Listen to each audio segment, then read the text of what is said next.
Nuestro trabajo es hacer un registro que dé cuenta de las diferentes técnicas y oficios que se usan habitualmente en el proceso de restauración de un edificio histórico. Es muy importante, ya que algunas de estas técnicas y oficios se han perdido con el tiempo. Incluso hay materiales que ya no se consiguen. Deberíamos hacer un relevamiento fotográfico que dé cuenta de la recuperación de las técnicas y que sirva para futuras intervenciones. En este momento en Buenos Aires hay muchos edificios de alto valor patrimonial que están siendo intervenidos. Uno de los más interesantes es la iglesia de San Francisco.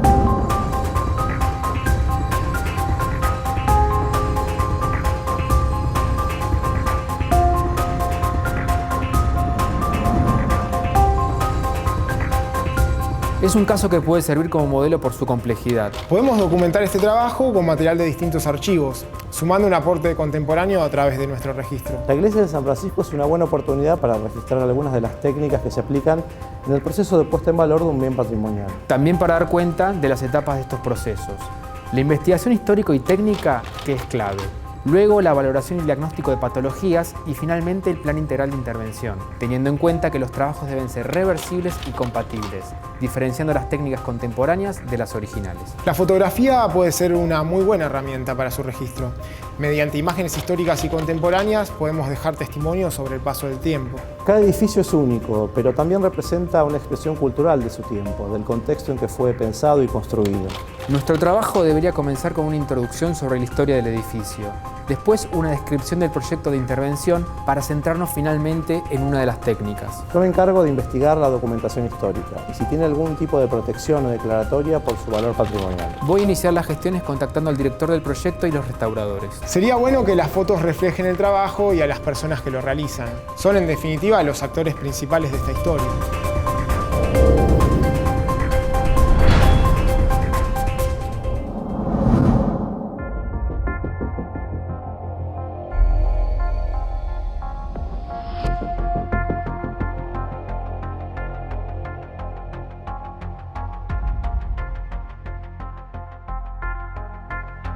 La construcción de la Basílica de San Francisco comenzó en la década de 1730 según proyecto del jesuita Andrés Blanqui en colaboración con Fray Vicente Muñoz.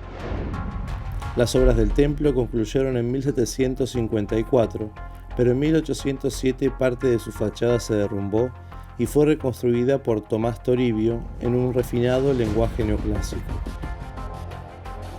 Finalmente, el templo sufrió una drástica intervención a principios del siglo XX a manos del arquitecto alemán Ernesto Sackmann, quien le dio su aspecto actual con marcados rasgos neobarrocos. La basílica fue declarada Monumento Histórico Nacional en 1942.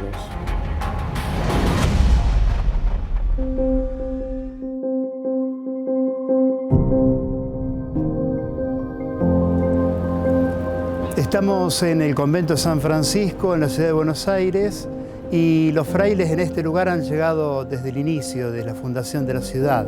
Más o menos en el año 1580 ya se cuenta con la presencia de los frailes. En realidad la iglesia actual es un poco posterior, pero los frailes fueron construyendo distintos momentos, construcciones más frágiles, pequeñas. Finalmente construyeron el edificio actual en el año 1730-1750. Los primeros religiosos franciscanos llegan con Juan de Garay, que es el fundador de la ciudad, y es Juan de Garay el que les da este sitio. Construyen un primer convento, era un edificio precario de madera, de adobe, la primera iglesia que funcionó en Buenos Aires. En 1600 el edificio se agranda, la basílica termina de construirse en 1754, el convento demanda un poco más de tiempo, termina de construirse a mediados del siglo XIX. Después tuvo una remodelación muy importante a principios del siglo XX, donde toma el aspecto actual, se hace una restauración y se le cambia el estilo arquitectónico, sobre todo la fachada, que pasa de tener del estilo neoclásico, que era propio de la época colonial, al estilo barroco, que se le da alrededor entre 1908 y 1911. Esas obras estuvieron a cargo de un arquitecto alemán que se llamaba Ernesto Sackmann. Bueno, el edificio sufrió un incendio en 1955, donde sufrió daños muy importantes. Se perdió el retablo, una obra muy importante que era del siglo XVIII. Y en su reemplazo, en el año 1972, se colocó un tapiz que también es una obra muy importante porque es uno de los tapices más grandes del mundo.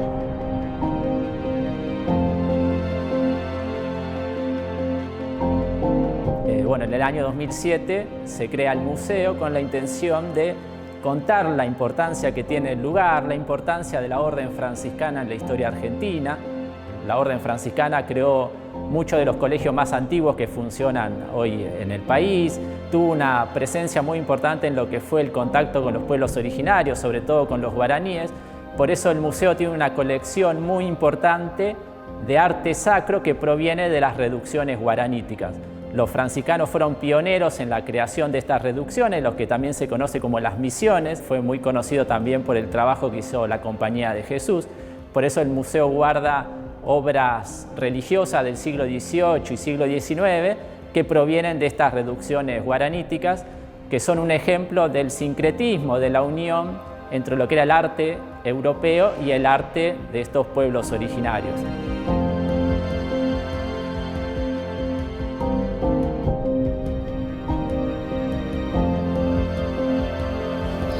El poder restaurar este lugar considero que es realmente importante porque no es de los frailes solamente.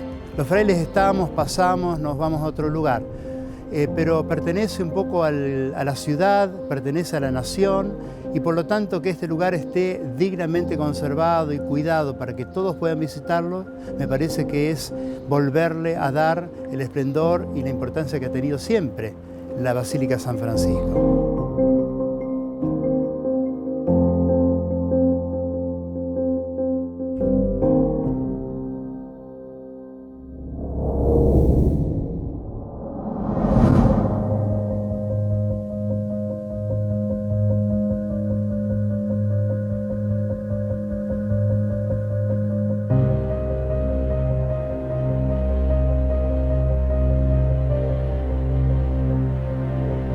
Esta obra específicamente trata de la restauración del envolvente de la Capilla San Roque y de la restauración integral, o sea, tanto envolvente como interior, y todo el recambio de tecnología de la basílica principal. Es una obra que trata de la restauración integral del monumento y, como hacemos en general con todas las obras que maneja la Dirección Nacional de Arquitectura, es una obra que no solo trata la problemática de la restauración del edificio, sino sobre todo la adecuación tecnológica y el asegurarnos que este monumento vaya a llegar a generaciones futuras.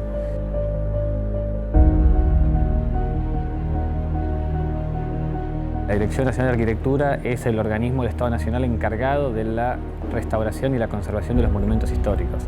Si bien la Comisión Nacional de Monumentos es la superintendencia del control, del deterioro y de la situación de los monumentos históricos, nosotros somos el único organismo del Estado Nacional con competencias en la ejecución de proyectos para este tipo de monumentos y compartimos junto con la Dirección Nacional de Planificación y Ejecución de Proyectos la dirección de obra. O sea, nosotros hacemos los proyectos y ellos realizan la dirección de obra, todo dentro del marco de la Subsecretaría de Obras Públicas. Dentro de este marco institucional, nosotros trabajamos para consolidar una visión ética del monumento, de la conservación, una visión más ética que supere a la visión estética que se suele tener sobre la problemática de los monumentos. A nosotros nos interesan los monumentos, o sea, el justificar por qué uno tiene que cuidar los monumentos tiene que ver con el reconocer la importancia del mismo como un documento que permita a generaciones futuras seguir reconociendo la historia y poder planificar el futuro. No nos importa la discusión sobre una superficie de determinación, sino nos interesa la discusión sobre la importancia de la conservación desde el punto de vista del monumento, de su entorno, de la ciudad, de la llegada de las personas hacia el monumento. Entonces, cuando empezamos a trabajar en estos monumentos, hacemos una tarea muy científica de poder determinar cuáles son todos aquellos elementos que son más importantes de conservar. Pero no, como digo, de una visión estética, es importante conservarlo porque es lindo o porque me gusta el color, sino de porque ese elemento es el documento que va a permitir a generaciones futuras seguir operando sobre el monumento y seguir construyendo la propia identidad. Entendemos entonces a los monumentos y a la ciudad y al entorno como fundamentales en lo que es la sostenibilidad cultural.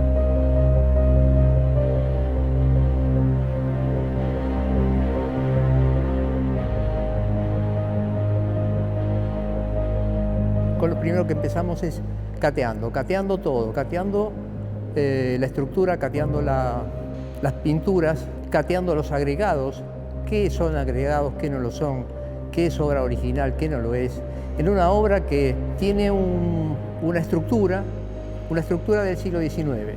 Es una estructura de bóveda de cañón corrido, de una morfología propia del neoclásico italiano.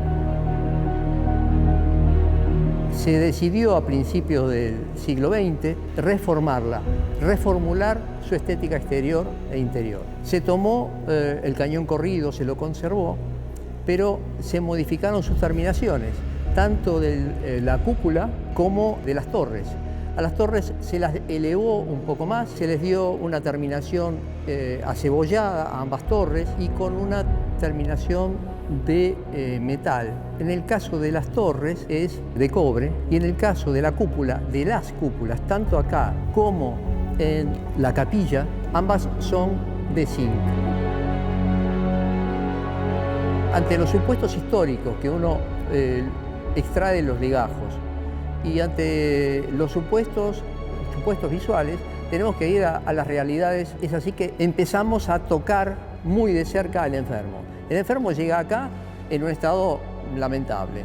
Entonces al enfermo hay que empezar a palparlo por todos lados y ver cuál es, además de lo que uno cree que sí debe intervenir, en realidad puede entonces ahora hacerle los cateos, es decir, los estudios, como para sacar conclusiones, saber dónde uno está parado.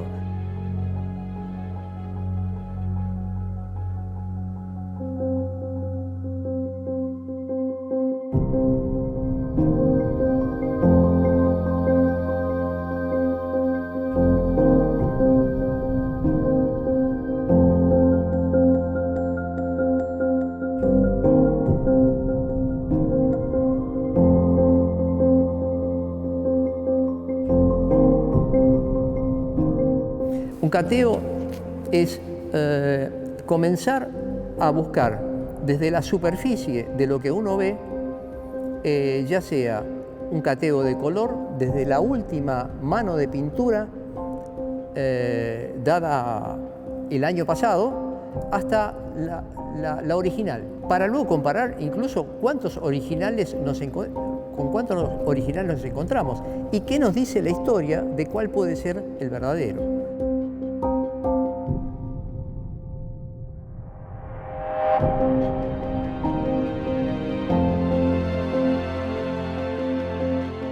Yo me dedico a hacer los análisis aplicados al patrimonio antes de hacer las intervenciones de restauración, con el fin de poder determinar la composición química de los materiales existentes, determinar si son los materiales originales o no, y eventualmente, si hay alguna patología, poder determinar la patología que existe, quién la provoca, para poder así hacer la intervención posterior contemplando eso, ya que las ciencias hoy día en el campo de la restauración y conservación del patrimonio son muy importantes porque permiten, antes de hacer las intervenciones, conocer los materiales, su estado de conservación y así saber cómo se tienen que hacer las intervenciones.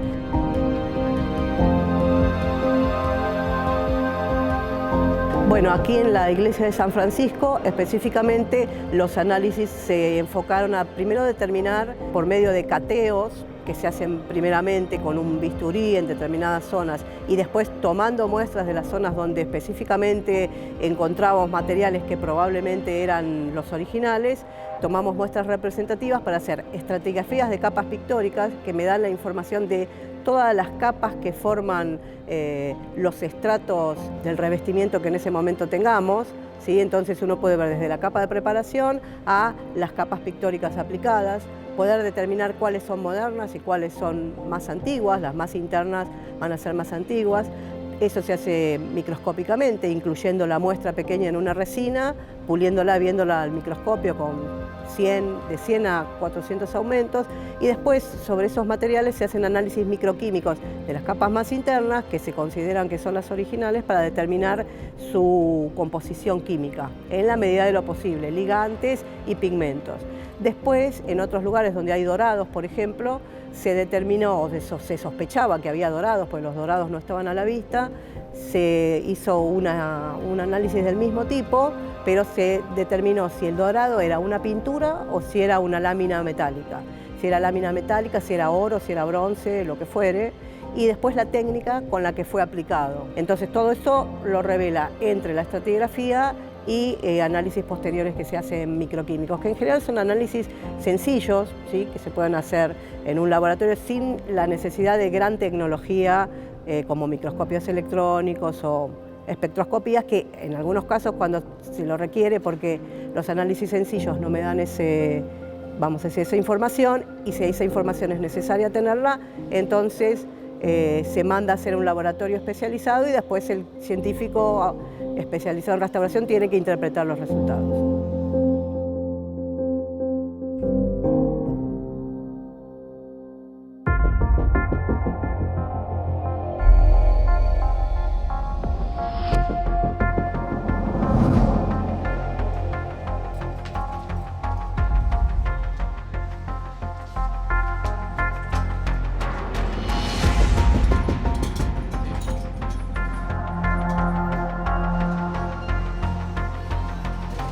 Ya planteada la intervención, el criterio general es, punto número 1, eliminar la humedad descendente. El punto número 2, o en simultáneo, eliminar la humedad ascendente por medio de electroósmosis. Arriba, las cubiertas, reparar todas las cubiertas y rehacer todo lo necesario para que el agua no penetre por arriba, y por abajo evitar que ascienda por capilaridad el agua que tenemos en el APA.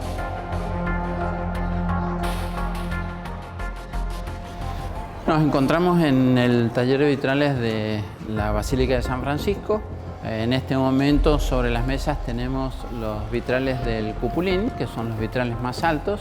Lo primero que hacemos es sacar, como ven acá, una fotografía del vitral en el estado en que se encuentra, y sobre esa fotografía se blanquea o se libera de colores, que lo podemos ver en estas hojas, y sobre esta hoja lo que hacemos es inscribirle o asentarle las patologías que vamos encontrando en cada una de las ventanas. Vidrios que hubo que reemplazar porque realmente estaban estallados o no estaban, vidrios que se recuperan, que el ideal es, cuando se habla de intervención y recuperación de vitrales, es completo. La tracería de plomo, los vidrios esmaltados y los vidrios no esmaltados, es decir, todos los componentes de un vitral. Estos vitrales son originales, con el agravante que en la quema de las iglesias, San Francisco fue una de las más perjudicadas, estallaron muchos de esos vitrales, y esos vitrales en el 1962 con una firma argentina se restituyen, se restauran de alguna manera. En esa restauración fuimos notando una serie de defectos, y esos defectos llegamos a la conclusión, después de conversar mucho con la dirección de obra, de que los defectos no los íbamos a mantener porque en realidad no eran originales. Es decir, los defectos fueron a posterior en una restauración. Entonces, si estaba mal hecho la recuperación, lo que hacíamos nosotros es recuperarlo como eran originalmente.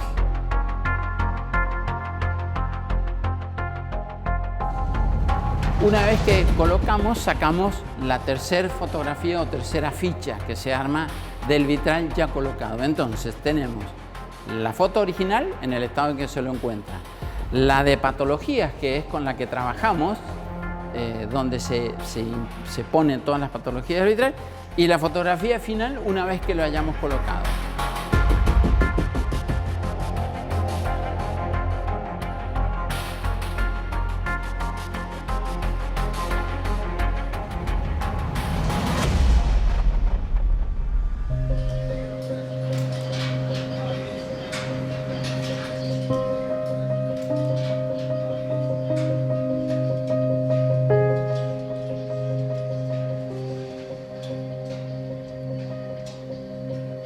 El equipo de restauración siempre es un equipo multidisciplinario que trabaja en forma interdisciplinaria, ¿sí? Lo que quiere decir que con los conocimientos de todos los campos, los arquitectos, los científicos, los restauradores, los historiadores, permite tener una visión integral del caso a tratar para hacer la intervención de la mejor manera posible, para respetar materiales y técnicas originales y a su vez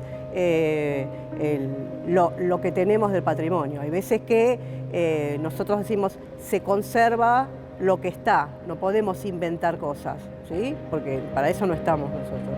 Estamos para respetar lo que hay, materiales, técnicas e intervenir de acuerdo a eso. No podemos inventar colores, estructuras, nada.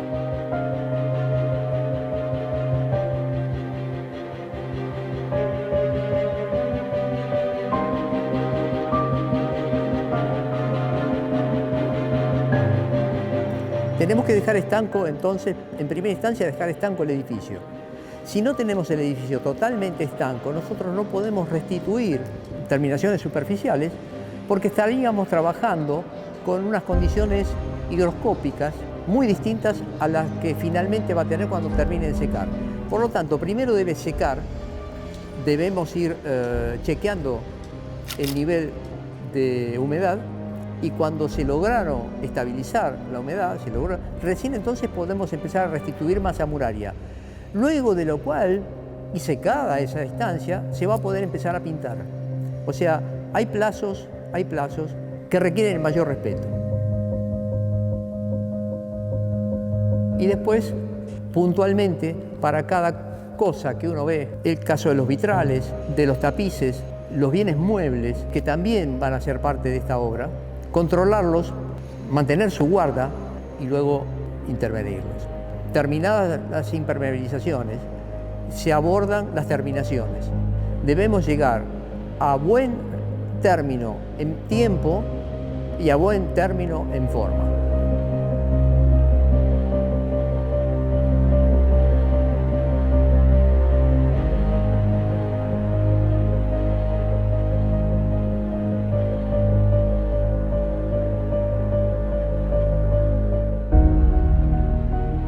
Tenemos un edificio que está estratificado. Este es un edificio que tiene una construcción en el siglo XVII, que después tiene, siglo XVIII, perdón, un edificio que después tiene una modificación en el siglo XIX y una última intervención en el siglo XX.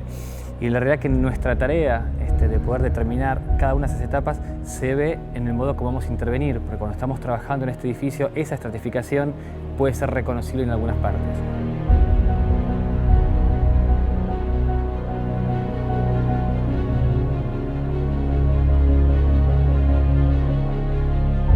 Por ejemplo, la recuperación de las pilastras y los estucos de las pilastras pone en evidencia un sistema constructivo y unas terminaciones y un código incluso estético que era no de la última intervención, sino de la anterior intervención, de la intervención del siglo XIX, que de alguna manera está dialogando y conviviendo con la intervención del siglo XX y que después va a convivir con nuestra propia intervención de conservación y de actualización tecnológica del siglo XXI.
El poder restaurar este lugar considero que es realmente importante porque no es de los frailes solamente. Los frailes estamos, pasamos, nos vamos a otro lugar, pero pertenece un poco a la ciudad, pertenece a la nación, y por lo tanto que este lugar esté dignamente conservado y cuidado para que todos puedan visitarlo, me parece que es volverle a dar el esplendor y la importancia que ha tenido siempre la Basílica de San Francisco.